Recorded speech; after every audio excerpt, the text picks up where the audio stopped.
Takže dneska budeme skákat přes švédlo tam na uvidíte. Takže jdeme.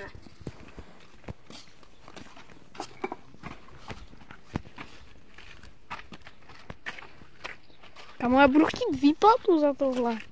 Hej, jdeme ne. Kámo, prostě ne, žádná výplata nebude. Jo, bude. Dospělej. Bude výplata.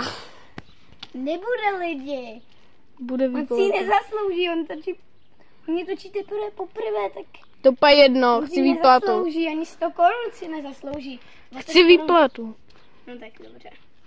Takže lidi, dneska budu skákat přes švédlo, tady vidíte. Měli byste napsat do komentářů, ještě připomínám, co je tady to, co si myslíte, že to je. Takže jdeme na to. Co skočíme? První